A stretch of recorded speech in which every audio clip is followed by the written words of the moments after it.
as an intern in October 2013 and spent about 3 months with our team, the IRRI Global Rice Modeling Team.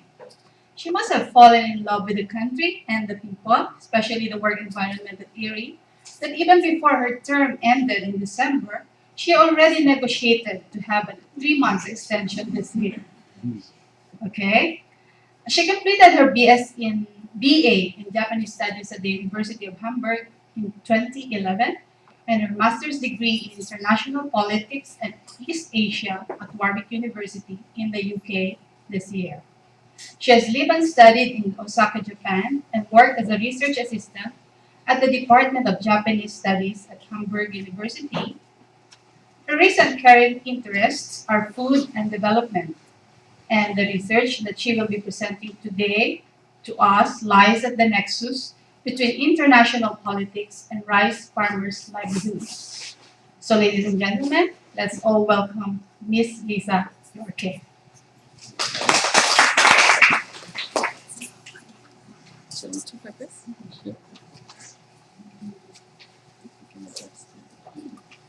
I don't think it's I can talk like this as well. Yes, okay, there's the hand up.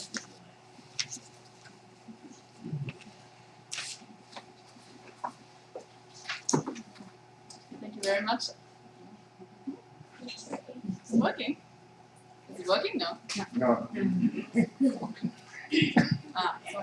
Thank you very much, Atamel, for these lovely words. I tried to hold myself together the whole week, and now I'm getting set in the end. But yeah, please hear my presentation before that. I'm currently writing my master thesis in Japanese studies, and what I'm presenting today is part of what I did in that for that thesis. As well, when you're working at IRRI, you hear a lot about rice production, about yield, and things like this. But I think we're all aware that rice has many more dimensions to it. It's got cultural dimensions. It's a political and economic commodity, and it's also an important part of identification all over Asia and the world. And this is what I'm particularly interested in. That's why my research concerns the question how international trade negotiations and farmers' livelihoods are connected. So the topic I chose for my thesis regards the Trans-Pacific Partnership, or TPP, which is a very new free trade agreement which is currently negotiated between 12 countries in the Asia Pacific. These are Brunei, Chile, New Zealand, Singapore, the United States, Australia, Peru, Vietnam, Malaysia, Mexico, Canada, and Japan. The agreement came to be in 2002 as a kind of free trade agreement between the 4 first countries, from Brunei to Singapore. Excuse me? Philippines not included? Yeah. Yeah, it's strange actually, the Philippines not included. I hope they will join. And it's a very radical free trade agreement in some ways, because it's supposed to be strictly 0% tariffs on all commodities, and it also contains provisions on investment, intellectual property, labor standards, and things like this. So President Obama called it a free trade agreement fit for the 21st century, and it's very big in scale. Like in one negotiation, there might be like 700 to 800 representatives from politics, trade, and civil society. And this is the free trade agreement I'll be talking about. Japan decided to join the agreement in March 2013, so roughly a year ago. And the very open, liberalized kind of vision of the TPP stands in stark contrast to what Japanese agricultural politics actually look like, because the system of agricultural politics in Japan is old and troubled, to say the least. There's a system of acreage control, which means that farmers' productions are capped through subsidies, producers, there's a producer price support system, and well, the way the system works is that farmers are supported to grow less rice, so that a certain level of food self-sufficiency is reached in the end, which means that consumers have to pay around twice as much for rice, which is their staple food, as anywhere else in the world. Also, the market is highly protected by import tariffs that amount to around 778%. So there's absolutely no encouragement for any foreign countries. Yeah, there's absolutely no incentive to import rice. There's just no point. So that's the very highly protected Japanese rice market. And well, as a result of these very protectionist policies, we've got a lot of problems in the Japanese rice sector. First, and maybe most prominently of all, the farmers are very old. The average age of farmers is about 70 years old. They can't make a living with their farming activities because the farms are usually quite small, and so there are loads of part-time farmers who just spend like maybe, I don't know, like a few hours every week farming and actually do something else. Also, there's a high land fragmentation, which means that the average farm is really, really small. It's about 1 hectare, as you can see below. I tried to compare this to numbers from Germany, but in Germany, they don't distinguish between 0 and 0.5. They start distinguishing between 0 and 5. So that would include almost all farmers in Japan. So these are some of the ailments of the Japanese rice production. So when the Japanese government announced to join this free trade TPP agreement, as you can imagine, there was loads of protests from Japanese farmers, and which are very well organized, as I'll come back to later. So my question is, how did Japan actually join the TPP, although there's such high or strong protests in the country? The way I addressed the question was, as a political scientist, I always use a kind of theory to underlie the research. And there's a theory by Robert Putnam, which is called the two-level games concept from 1988. And according to this theory, negotiation processes on an international level are not just taking place there. So it's not like Japan has this interest, the US has this interest, but there's actually there's another layer underneath, which is the second level. And so we have on the first level, we've got the international negotiators, so the different country representatives. On the second level, we've got, like, every negotiator represents interests of someone else. He might represent his own interests, but also the interests of his political party, of certain businesses, of interest groups, and so on, and maybe of the general public. So these interconnections, these dynamics between the two levels is like a strong point of this theory, and most central to the logic of the two-level game theory is the fact that an agreement on level 1 must always be ratified on level 2. Because if you make an international agreement, you need to be able to ratify it in your diet or in your parliament, otherwise it won't become effective. So this is just a short introduction to the theory. It's actually more complex, but I think this introduction will be enough for today. And so I had a look at how these dynamics actually look like on level 1 and on level 2. What I did was analyze loads and loads of diplomatic correspondence, of newspaper articles, public opinion polls, and scientific papers, of course.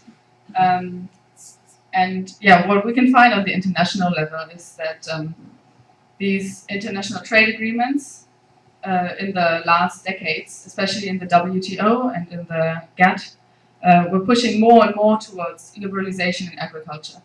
So whereas earlier agriculture was usually off limits, in the Uruguay round they really tried to negotiate it and to establish tariffs for different commodities. So Japan was always a very active member of the GATT and the WTO, and had to liberalize its agricultural market in some ways there already, but not too much. At the same time, because the last WTO round, the Doha round, took ages to finish. There was also another kind of movement going on, which is the free trade agreements, especially in Asia. Many of the emerging economies are connected through a really dense web of free trade and preferential trade agreements. And Japan has also joined this frenzy, but not as much as other countries, and usually always left out the agricultural sector. So one of the most recent and most high-level ones is the so-called KORUS, which is a free trade agreement between the US and South Korea.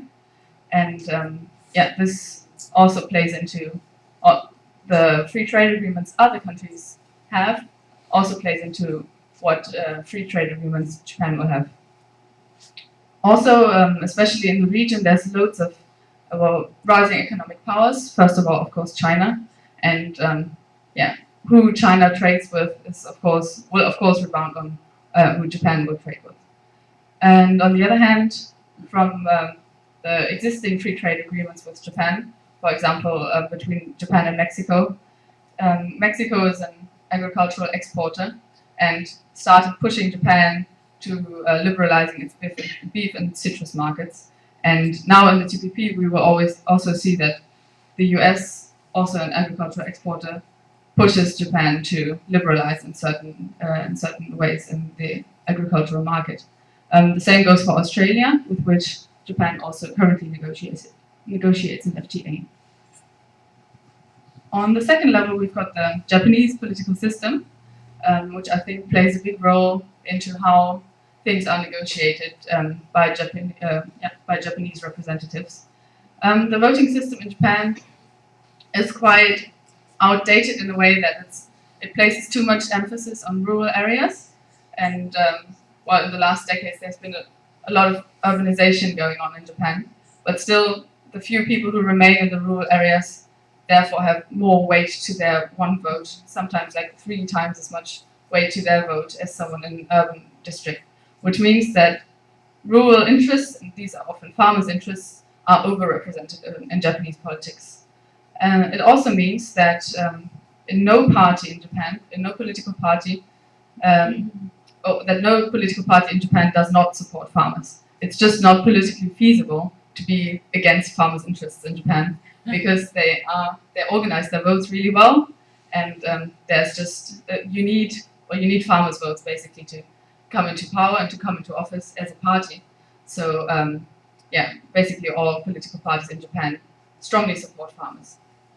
As I just touched upon just now, there's a very influential group of agricultural cooperatives in Japan, the Association of Japanese Agricultural Cooperatives, so-called GA, which you also saw earlier in the photo I showed with the protests. They're very, very well organized, and basically every farmer in Japan is part of a cooperative like this. Also, I think, maybe more so than in, for example, German politics, Japanese politics politicians often belong to a kind of special interest group. So if you're from a district where there are many farmers, you might become a special interest politician who pursues farmers' interests in the diet. This means that, for example, in the biggest party, in the Liberal Democratic Party, the party itself does not hold one position, but there's people with loads of different positions and loads of different interests in the same party. So you've got kind of factions, which are like under sections of the party in the governing party, which means that the parties in Japan are usually quite fragmented. So you've got these strong farmers' interests, these strong vested interests on the one side, but in Japan you can also find strong business elite, which is also well organized through the so-called Keidanren Association of Businesses, and the METI, the Ministry of Economy, Trade and Industry, is very powerful in Japan. This was the ministry that was part of the economic wonder of Japan after the war. The public opinion in Japan is quite volatile, as much as I've found out, so it depends on how well you can convince them to take up a certain position. But usually they are quite supportive of farmers' interests, which also has to do, I think, with national identity, for example. with a feeling that Japanese rice is somehow better rice than rice from other countries and things like this. So if you want to capture the public opinion and if you want to rally public support, you need to be a strong leader. But historically, especially prime ministers in Japan have been quite weak. And if you follow Japanese politics a bit, you see that the prime minister changes like once every year, once every 2 years. And apart from maybe Koizumi, who you might remember, the one who looks a bit like Richard Gere, he's maybe the only one who comes into mind who stayed in office for around 5 years. But all the others are changing on a very quick basis. So these are this is just the framework I wanted to set before. So regarding the question how Japan joined the TPP, I think I need to rephrase the question first and think about why Japan didn't join earlier. Because if you look at the way the Japan's TPP participation was negotiated, you'll see that in November 2010 already, the first statement was made by then Prime Minister Naoto Kan to join the Trans-Pacific Partnership negotiations, just to consult with the other member states and so on. It took another year until this statement was confirmed by the already new Prime Minister Yoshihiko Noda, who just said, okay, I think we're going to think about joining. And from then on, it took another 1.5 years till March last year, until it was finally announced that Japan would be part of the TPP. And this was announced by the new and current Prime Minister Shinzō Abe, who also used to be Prime Minister earlier after Koizumi. So he's in office for the second time now. So what kind of dynamics on the domestic and on the international side led to Japan's participation? This is the question I'd like to answer now, or at least look into, because my research is still ongoing. I'm not done yet. So if we look at Naoto Kan, he was in office from 2010 to 2011, and he was the first one to openly say, okay, I think we should think about joining the TPP. But he had very, very strong resistance within his own party, the Democratic Party of Japan, and of course from the opposition as well. And what was difficult in that time was that the Democratic Party of Japan came into office for the first time in 2009. Before that, the Liberal Democrats had ruled Japan for over 50 years. So it was a democracy, but a democracy where basically the same party had always ruled. So the new party had problems making policies work because they weren't experienced very well. And I think this was true for Kan as well, because he had a kind of political way of pushing through his policies, which was very unpopular within the party. And so he just didn't get enough support within the party and the opposition to push through with the TPP. Also, he became quite unpopular after he announced a tax reform, or raising of a consumption tax, which is a hugely unpopular topic in Japan, and after the triple catastrophe of earthquake, tsunami, and the nuclear meltdown in 2011. So these are issues that obviously don't have anything to do with the TPP, but they still played into how popular he was, how he was seen, and how much leeway he had in making policies. His successor, Yoshihiko Noda, was not much more successful in pursuing the TPP. He was more concerned, or his priority was the tax reform and not the TPP. And the opposition within the party was so strong that they dared him, they said if he pushes through with tax reform, many people in the party will defect and will leave the party, which would have left him without a majority. So he said, okay, we are going to do the tax reform and then I'm going to resign. So he sealed his own political fate with this, basically, and in the end just didn't have enough time to pursue the TPP as well. And the current Prime Minister Shinzō Abe, who is from the Liberal Democratic Party, who won the elections again in 2012, he's got a very different situation now. He enjoys a very stable minority. I said minority. I of course meant majority. I'm sorry. Please ignore this. It's a very stable majority in the Diet, which gives him a lot of leeway politically to push through policies. Also, he's very popular, among the public, because he's got he advocates an economic policy which he calls Abenomics, which is supposed to reinvigorate Japanese economy. And because he's so popular, he doesn't have to rely on these organized farmers' votes as much as other politicians have to. And this is why for him it was easier to actually go into the TPP negotiations and seal the deal basically with the other member states. But there's also foreign reasons or like international reasons for why Japan joined. First of all, after the bubble economy burst in Japan in 1990, the Japanese economy has had big problems to recover. Growth is really, really slow and sometimes zero. There's deflation and other problems going on in Japan. And the situation is known as the lost decade, which has evolved into lost decades in Japan.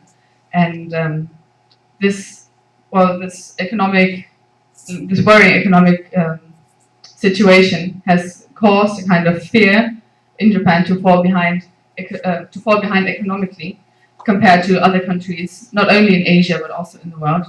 And there's two statements I'd like to read to you to kind of underline that. So Noda, the second Prime Minister I showed you earlier, he, for example, said, as a trading nation, in order to pass down the affluence we have cultivated to our future generations and to develop our society into one with vigor, we must incorporate the economic growth of the Asia-Pacific region.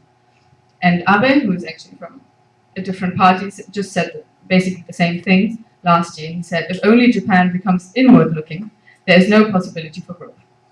So this is the kind of conscience among the Japanese leadership that everyone is progressing but Japan. And I think this has to do with the lost decades as well. As I said earlier, Japan does have FTAs with other countries, but the coverage is quite low, and especially with its biggest trading partners, with the US and China, there are no existing FTAs. So it would be the TPP would be the perfect chance for Japanese businesses to have a free trade zone with the US, and I think that's also an important factor for why there was interest within Japan to join the TPP. And I think it's also important to look at I didn't do that this much for this presentation, but to look at how the other countries pursue trade, especially the US, because it's the biggest economic player. And President Obama has very proactively and very forcefully pursued an Asia policy compared to his predecessor Bush. So he was the one who actually said, okay, the US is going to join the TPP, and thereby he motivated Japanese leaders to join the trade agreement as well. If the negotiations are going to be, or if they are going to be successful, which is not sure yet, the trade agreement will cover 40% of global trade and will constitute the biggest free trade agreement in the world. So, as I said, I'm still researching a lot actually, so I can only give you some preliminary conclusions or some thoughts I had so far from the analysis. I think one is that the political system matters a lot, because the way voting works, the way interests make their way into policy making, has a lot to do with if a country has a protectionist agricultural policy or pursues liberalization more. And I think this can be seen quite well in the case of Japan, where farmers' interests are so prominent compared to what a small percentage of the population they actually are. And secondly, I think other policy issues than trade also play a big role. As you could see from the case of Naoto Kan or Yoshihiko Noda, it was not actually their trade policy that made them successful or unsuccessful, popular, unpopular. It was other things. It was tax policies or the catastrophe and things like this.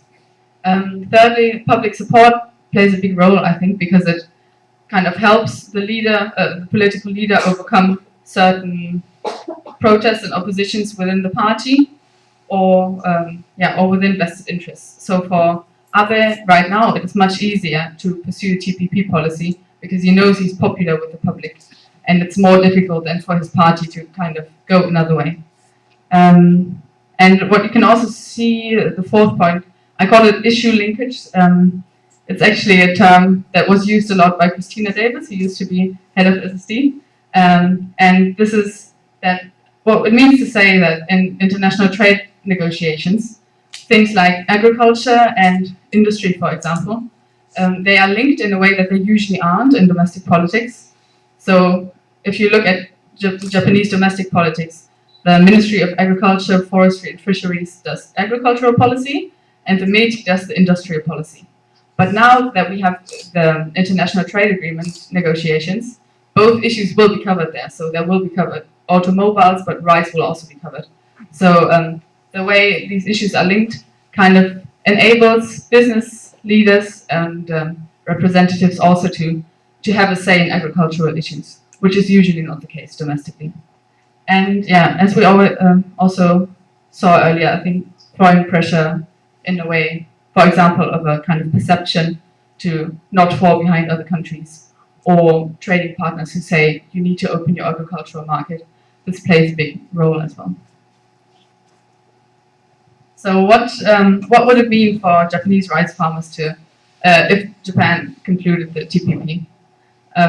Social sciences are usually not the best science to predict things, so I'm just going to say this very, very cautiously. But well, according to most expert in agricultural economics, the Japanese agriculture needs to be reformed anyway, with or without the TPP, because it's unproductive. It's just not competitive, and it's not good for the farmers or the consumers. And so the TPP may be kind of push towards pursuing agricultural reform and really changing the way policies are made right now.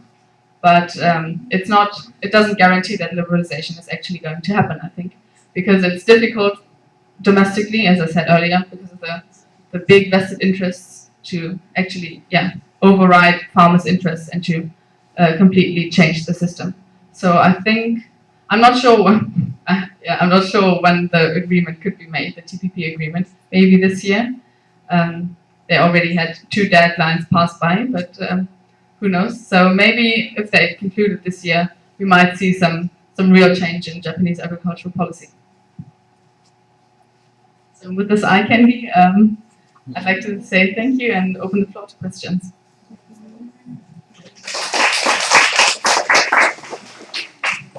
Thank you, Lisa. Who would like to make the first question, ask the first question? Mom? Will you please state exactly what this policy is? Which policy? This TPP? international trade policy. Well, it's not a policy. It's an agreement. So every member state agrees to the same terms. So if it's concluded, it's like it's like a contract every country signs, that if they trade with each other, there will be no tariffs on any commodities. And usually they're like, different levels of tariffs. So this will be good in some ways for Japan, because then it can export more cars, but it'll be bad in some ways because it'll have to import rice and things like this. But it's a very big trade agreement in a way that it also it establishes new rules for investment, for example, or it establishes certain labor standards within or between the member countries. So there's loads of issues actually. It's not just rice, it's not just cars. It's quite a big agreement. Is TPP part of WTO thing? So what? Is TPP a global or regional agreement? Well, it's called the Trans-Pacific Partnership. It actually evolved out of APEC, because APEC is too big and the rules no one follows them. So the TPP is a kind of condensed version of that. Yeah, but I think it's already quite big in a way. You can argue that it's already not really trans-Pacific anymore. But I don't think the EU could join, for example. But they do have a policy that any country interested can join. So I think some countries are actually right now just consulting, and looking into that. Why are Japanese farmers so powerful? That they are a small sector, they are old, They have so much power. I think it's because they're really well organized, and because they know how to influence politicians in policy making. They also know how to influence public opinion, because in Japan, people would right now, I think, rather pay more for their rice than think their farmers will go without a job. So they're really good at stimulating this kind of feeling of rice is our identity, and you know what I mean. So to prefer Japanese rice to foreign rice, for example, and so the public support for farmers is really high. I think it's changing a lot. It's changing a bit right now, but usually, I think this is the way the farmers work. But they don't eat much rice anymore. No, they don't actually. I think they eat like 25% of rice. 25% of their diet is rice. But rice is the only crop in Japan where the country is self-sufficient. So everything else needs to be imported. So I think Japan is only self-sufficient for 40% of its food, and that's in calories. So they have to import loads and loads of food anyway. And I think it's a kind of identity issue, to not be able to feed your own country.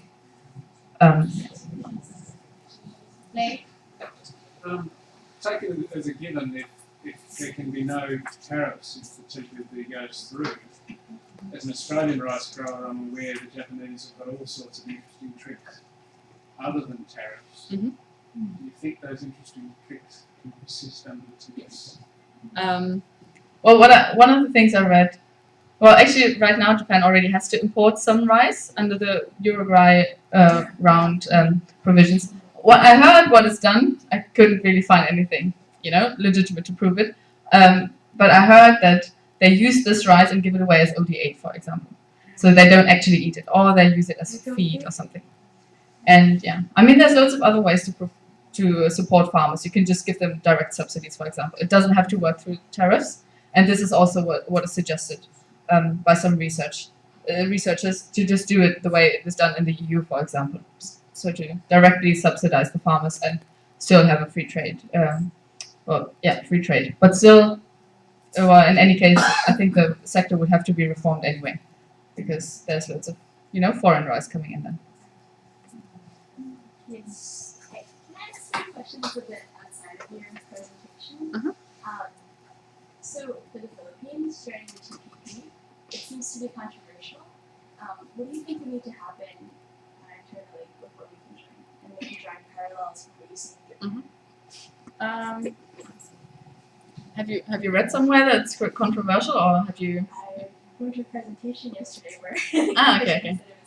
some people are opposed. Yeah, well, in Japan there's also big resistance, or like if you just look over the internet, because it's a really, really secretive agreement, and there's loads of business interests in there, so many people are opposed. There's some rules written for them, and they have no say in it. It's behind closed doors. Yeah, the concern seems to be that it might compromise local business in favor of ones that exist. Yeah. That's the thing. I think a country would only be interested if there's only benefit for them. So for Japan, there would be the benefit of exporting more cars, but there would be the drawback with agriculture. So I don't know about the Philippines. You just have to see, I think, cost-benefit wise, if it makes sense economically. Well, usually you say, that free trade is always a good thing, but I think you have to, qualify that a bit more. Yeah. Hi.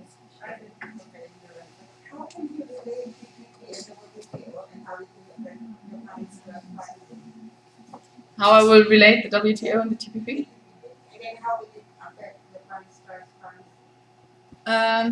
Well, the WTO is it's just got much more members, and it's a different kind of because they've got certain rounds, and as soon as they finish the rounds, we've got new rules. But the free trade agreement is more like cherry picking way of doing trade. So you choose the other member states, and you can dictate the terms. You can also make a free trade agreement with theoretically you could do it with 100% tariffs. Of course, it doesn't make sense, but so you can it's a more individualistic way of doing trade. And from the free trade agreements you saw with or Japan has right now, I think it's got 13 in place. agriculture is usually completely excluded. So there is some benefit for Japan, but and this is not the case in the WTO, for example, because there's more member states. There's many developing countries who say, which also dictate the terms. So I think it's just, yeah. Well, I think the IRRI round maybe had the biggest impact on Japanese rice policy because actually this minimum access requirement that Japan has to import, I think, around 8% of its rice. This was like a big shock, I think, for the Japanese agricultural sector, for the rice sector. But in other commodities, Japanese agriculture is actually already liberalized. So for rice, it's extreme because the tariffs are so high, and there's also really high tariffs on sugar and things like this. But there's other areas within Japanese agriculture, for example, fruits, where farmers already have to compete the world over, and they still can make a living. So there's people who say, actually, we don't need these tariffs anymore because the rice farmers are quite unproductive, although there are tariffs. And in other fields where farmers are, where agriculture is liberalized, they make actually better income than the rice farmers.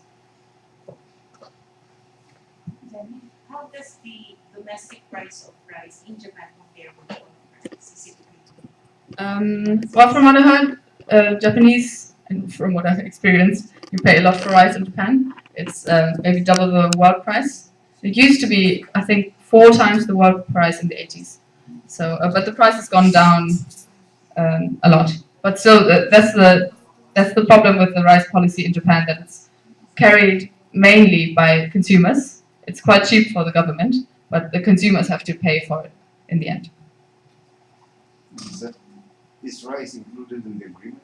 In the agreement? Or Yes. excluded? No, it would be included. It will be Well, it's currently negotiated, so you Yeah. could, of course, exclude rice, but I think the likelihood is quite low because it's 12 different countries, Yeah. and no one's going to say, of course, Japan, go ahead. Because So, I just wonder what will happen to the rice industry if there will be zero tariff. But that's, It will be flooded with US rice, but that's an interesting question, I think. So then, for example, now Tokan was like, oh no, we've got really good rice, we can just, modernize the sector and then we can become an exporter, for example. So, because Japanese agricultural products have a very good image, maybe not from the Fukushima area, but, generally. So, this is, some people think, Japan could become an exporter of like very high quality food and rice, but you don't really know until it's happened. So, yeah, we have to see. How does the Japonica variety in Japan compare with the Japonica variety in US, the cocoa ones? Are they comparable? I'm thinking like maybe the other suppliers will not be able to meet the quality specifications for rice. That's a good question. I actually don't know the answer. I know that there's the strong kind of thinking that Japanese rice is better, but I don't know if it's based on actual taste or if it's just based on, the feeling that it's homegrown.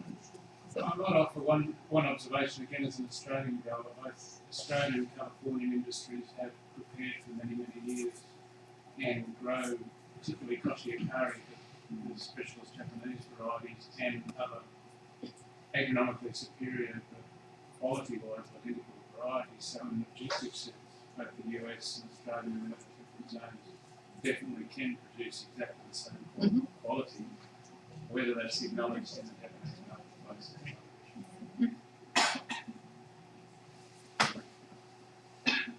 If there are no more questions, What do the Japanese do with the rice they are forced to import? Because they don't eat it.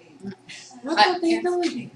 I heard that part of it is given away as overseas development aid. So, for example, so if the Japanese aid agency gives rice to Burma, they don't give, or they maybe would give Japanese rice, but first they give the other rice, And so I heard that consumption of imported rice is actually close to zero in Japan, and I've hardly seen any. I've hardly seen any foreign rice in the supermarket, and some is like used as animal feed and things like this. So, but it's a good question. It's a bit of kind of a black hole, the rice is imported, but you don't really know where it goes.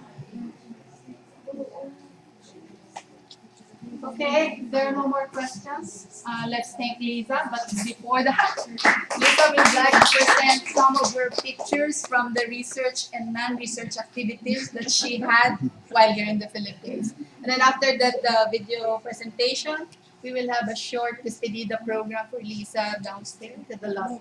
She's leaving? Yeah, she's leaving on leaving Monday. Sunday. Yeah. 2 days. Thank you, Lisa. Thank you.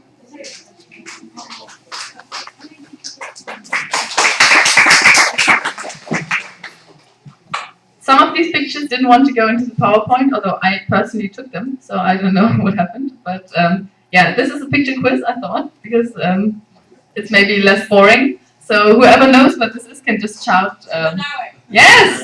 Who was it? Wow, Sarah. Very good. Who has this? This may be the most difficult one. Palawan. No. Bohol.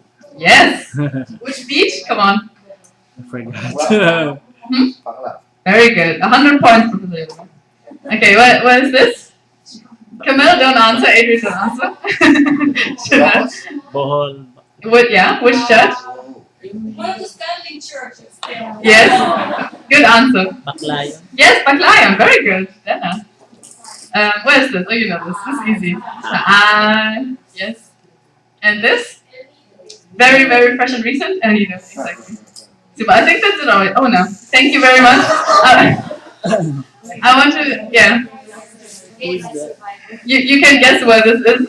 It's difficult. It's in the Rice Museum. I want to say thank you, or to everyone I've met here, to everyone who's been so lovely and supported me and had many ender with me and did all the nice things you can do at IRRI. Thanks, a special thanks to my Rice Survivor team, Rice Salient, which is the best team I could have imagined. Yeah, thanks Laurie and Rexy and Sarah for coming today as well. They're going to have to harvest without me. I'm heartbroken. Yeah, and eat the rice without me, please. And yeah, special thanks to my office as well. This is a photo from our well thought out Halo Halo party yesterday. So yeah, for everyone who's not in the picture, Val and Sam, thank you as well. Thank you for giving me the extension as well. I think we've still got some leftovers actually, so you can get a big personal Halo Halo. Yeah, thanks very much. It was a lovely time, and I hope I can come back someday.